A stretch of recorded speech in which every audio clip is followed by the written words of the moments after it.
Sintonia da Tarde. E o entrevistado do dia. Muito boa tarde para você, ouvinte da Manhuaçu. Boa tarde, internauta. Estamos chegando com o entrevistado do dia. E hoje nós vamos falar sobre Previdência Social, direitos e deveres. Convidamos para estar aqui a advogada com atuação em direito previdenciário, doutora Marinês Paulo Bragança. Seja bem-vinda, boa tarde. Boa tarde, Moreira. Boa tarde, ouvintes, internautas. Importante a gente já começar definindo a Previdência Social e a importância para o cidadão, doutora. Sim, a Previdência Social é um seguro social em que o trabalhador ele participa através de contribuições mensais para que essas contribuições possam reverter em benefício posteriormente, em caso de idade avançada, em caso de questões de saúde. Doutora Marinês, é importante destacar quais as aposentadorias que são concedidas pelo INSS, tipo por idade, tempo de contribuição e as outras. Sim, as clássicas são a aposentadoria por idade, a aposentadoria por invalidez, que hoje recebe o nome de aposentadoria por incapacidade permanente. Nós temos a aposentadoria rural, que embora seja a clássica aí por idade, mas ela tem um destaque, então a gente classifica ela como uma modalidade de aposentadoria. Nós temos a aposentadoria da pessoa com deficiência, que também é pouco divulgada, pouco difundida. Então, a aposentadoria da pessoa com deficiência tem ela na modalidade por idade e por tempo de contribuição. E a clássica aposentadoria por tempo de contribuição. Perfeito. Agora, com a reforma da Previdência, que ainda tem gerado, assim, muitas dúvidas, na verdade, né? Essas principais mudanças, assim, de uma forma mais resumida, né?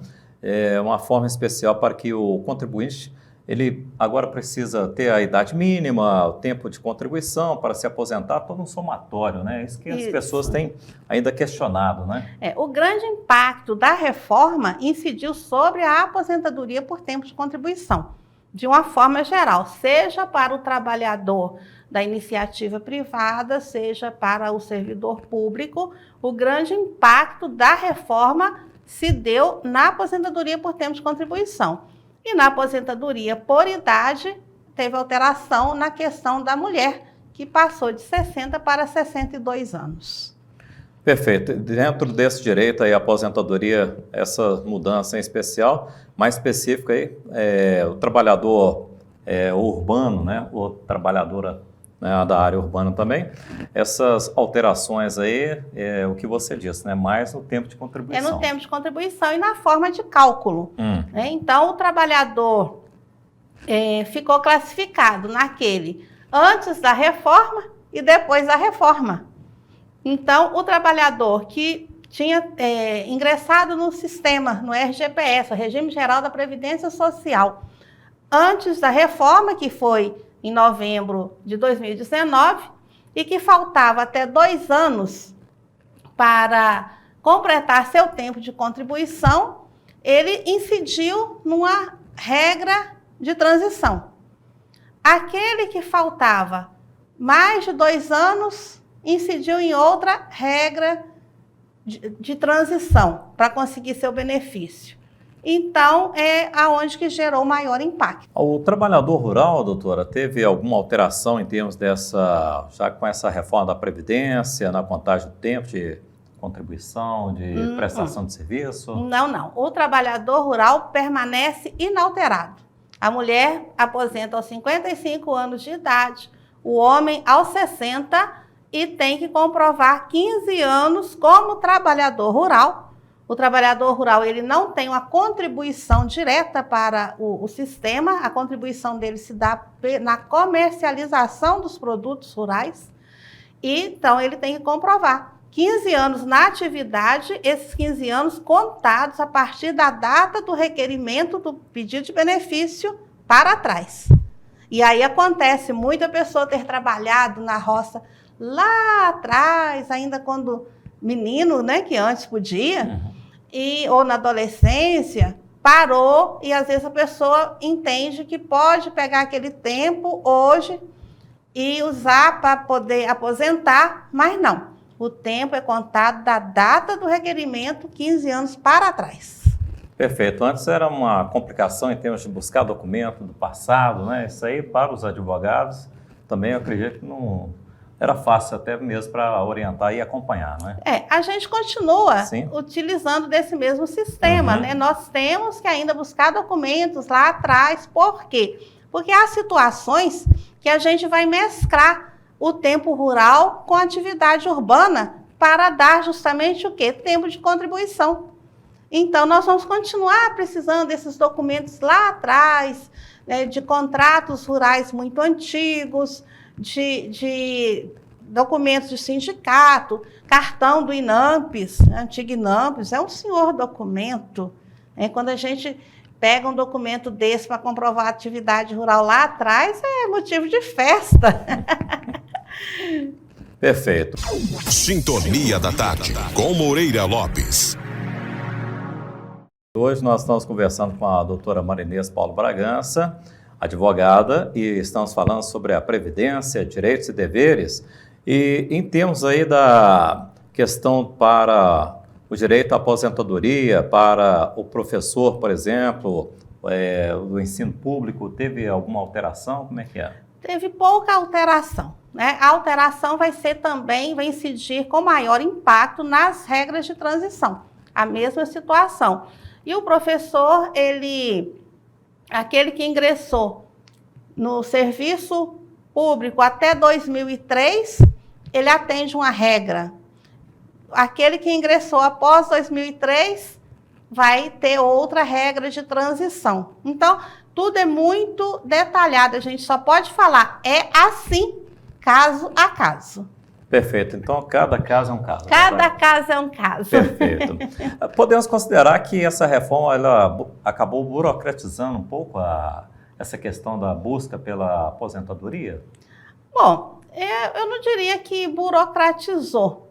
Ela vem impactar mais no trabalho, né, de quem vai ali fazer um cálculo, né? Nesse sentido é que impacta mais. Mas, normalmente, o segurado mesmo, não é ele que faz esse cálculo, né? Não é ele que tem que buscar ali, eu fiz isso até essa data, e dessa data para frente eu vou encaixar nessa regra. Isso aí é estudo do profissional que vai fazer o benefício. Ô, doutora Marinês, e o pedágio, hein? Tão falado, e não é aquele que a gente costuma aí pagar nas rodovias, né? Nossa, não é mesmo, né? Como é que é essa questão desse pedágio? Então, o pedágio, nós temos o pedágio de 50% e agora o de 100%. O de 50% é aquela situação que a pessoa estava faltando ali 2 anos, né? A gente já mencionou, faltava 2 anos para se aposentar e aí veio a reforma. E aí o que acontece? A pessoa vai ter que contribuir com 50% a mais do tempo que faltava até a reforma para completar, para ter direito aí à aposentadoria nessa modalidade, né? Esse pedágio de 50% é uma regra de transição. E a pessoa tem, para todas as regras de transição, na aposentadoria por tempo de contribuição, ela tem que ter 30 anos de contribuição, se mulher, 35 se homem. Isso aí não muda. Para qualquer uma das regras de transição, o tempo mínimo de contribuição é o mesmo, né? Então, o pedágio de 50% para aqueles que faltava 2 anos ou menos antes da reforma para se aposentar. Então, se a pessoa tinha ali, vamos supor, 33 anos, o homem, né, de contribuição, faltava 2 anos. Essa pessoa vai ter que completar os 35 anos de contribuição e pagar mais 50% daqueles 2 anos, ou seja, mais 1 ano. No fim das contas, a pessoa vai ter 36 anos de contribuição para conseguir a aposentadoria. Agora, em termos de aposentadoria especial, como que ela é definida e quem tem direito? A aposentadoria especial é para aquelas pessoas que trabalham em atividade de risco. Então, tem aí o grau de risco 1, 2 e 3, né? Então, tem a aposentadoria de 15 aos 15 anos de serviço, aos 20 aos 25. Então, são pessoas que trabalham em atividades periculosas ou insalubres. Profissionais da saúde, por exemplo, eles aposentam aos 25 anos de serviço na atividade. Então, e tem a carência também. Né? A gente não pode confundir carência com tempo de contribuição. Carência, em praticamente todos os benefícios, são os 15 últimos anos na atividade sem perda da qualidade segurada. É pagamento contínuo, sem interrupção. Isso é a carência.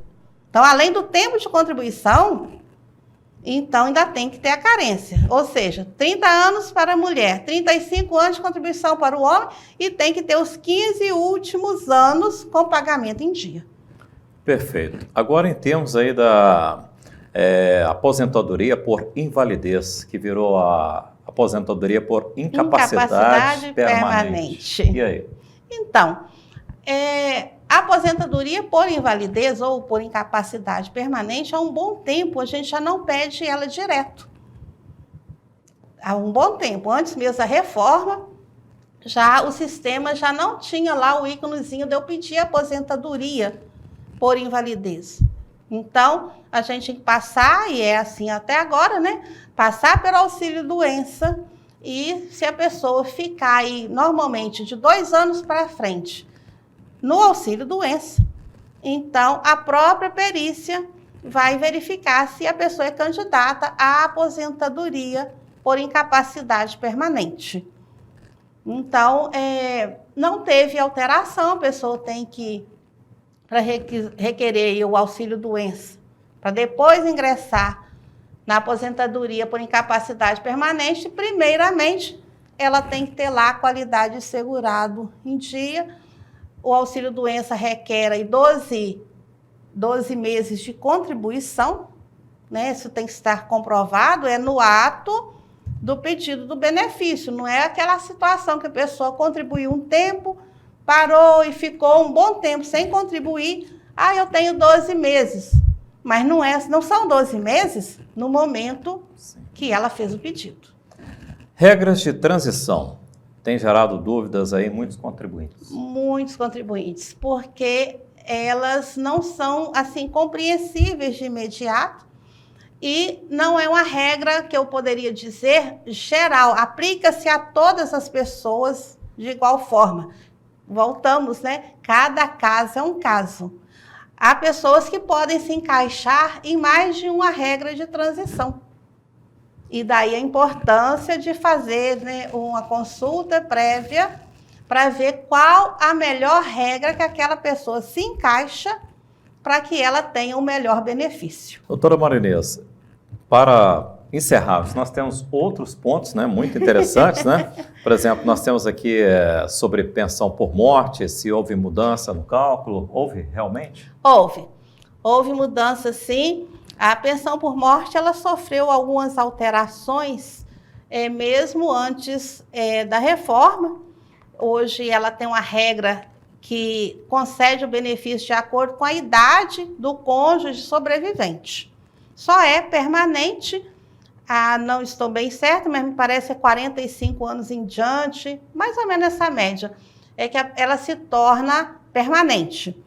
E a mudança é que hoje a pessoa ela recebe o benefício 50, calculado ali o valor, se a pessoa que faleceu já estava aposentada, vamos dizer. Então, vai ser o valor do benefício e será pego 50% daquele benefício, mais 2% por cada dependente, até a integralização de 100%, não pode ser superior.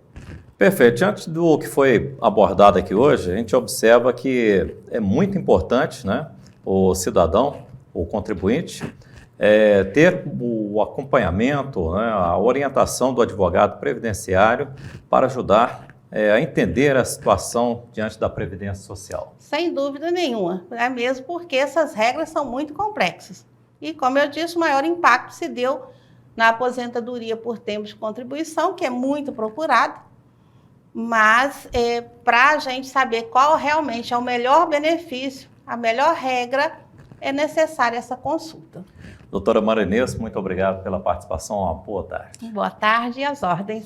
E assim, nosso entrevistado do dia hoje, com o tema Previdência Social, Direitos e Deveres, conversamos com a advogada com atuação em Direito Previdenciário, doutora Marinês Paulo Bragança. Para você, ouvinte da Manhã Açu, muito boa tarde. Para você, internauta, boa tarde.